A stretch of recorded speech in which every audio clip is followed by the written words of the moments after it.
Bonjour à tous.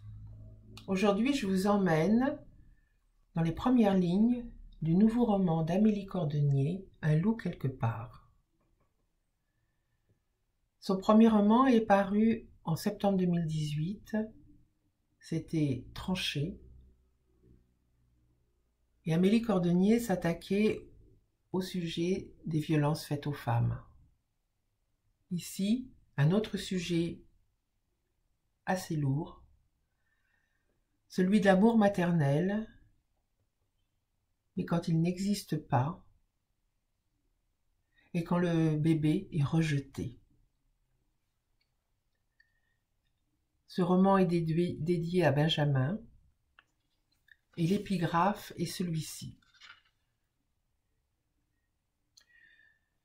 Tu dis que l'inquiétude, la peur, la solitude, le tourbillon, la poisse, les frissons de l'angoisse, tu dis tout ça, c'est dans la tête.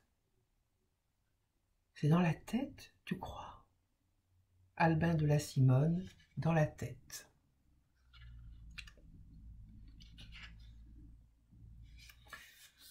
La salle d'attente est noire de monde. 4 mères patientent déjà avec leurs marmots.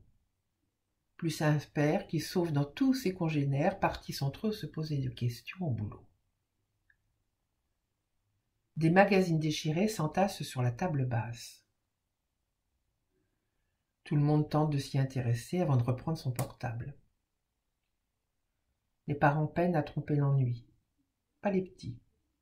Ça chouine, renifle, tousse et se mouche pendant que ça farfouille dans la malle où se mélangent jouets cassés et pulls incomplets.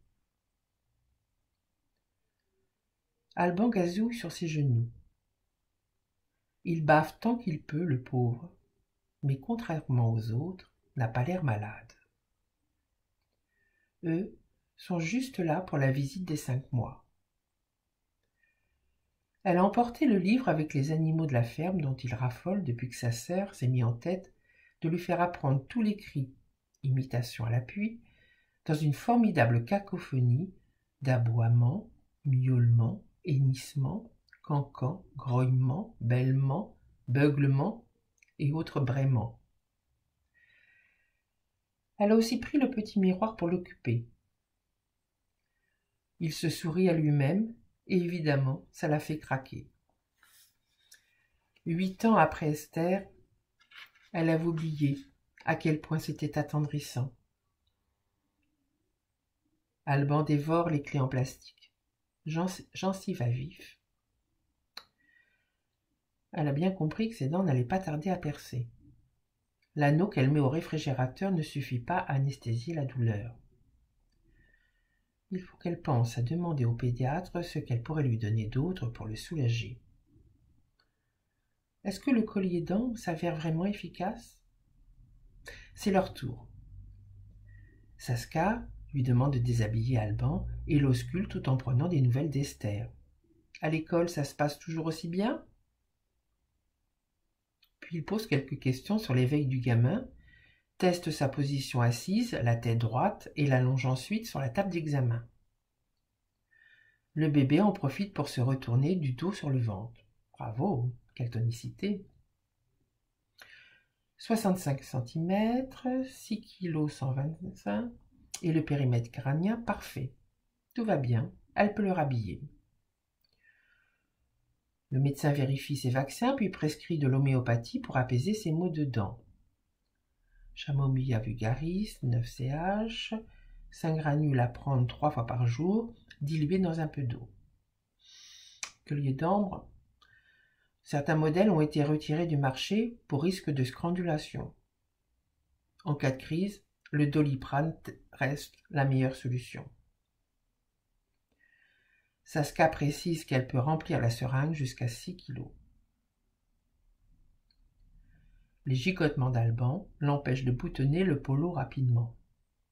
Elle rajuste le col, et c'est alors qu'elle la remarque.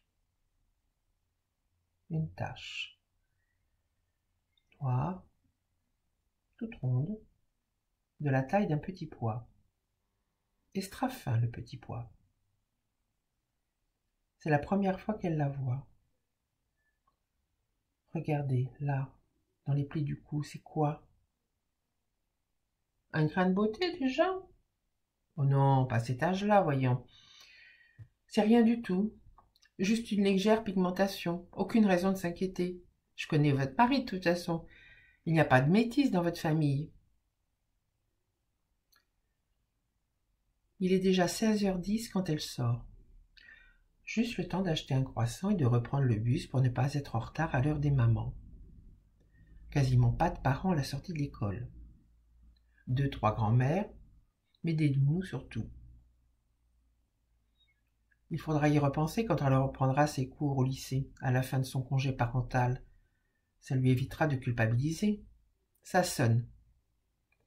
Les CP traversent toujours la cour de récré les premiers. La maîtresse des CE1 arrive enfin. Un grand sourire éclaire le visage d'Esther lorsqu'elle les repère. La voilà qui court, se précipite pour embrasser son frère, puis se débarrasse de son gros cartable trop lourd. Valentine et Daphné lui ont emboîté le pas. 5 mois qu'elle ne revienne pas. Il est vraiment trop chou, la chance qu'elle a. Alban est à la fête, agite la tête, bat des pieds dans la poussette. Est-ce qu'elles peuvent le prendre juste 2 minutes dans les bras? D'accord. Mais il faut s'asseoir sur le banc alors.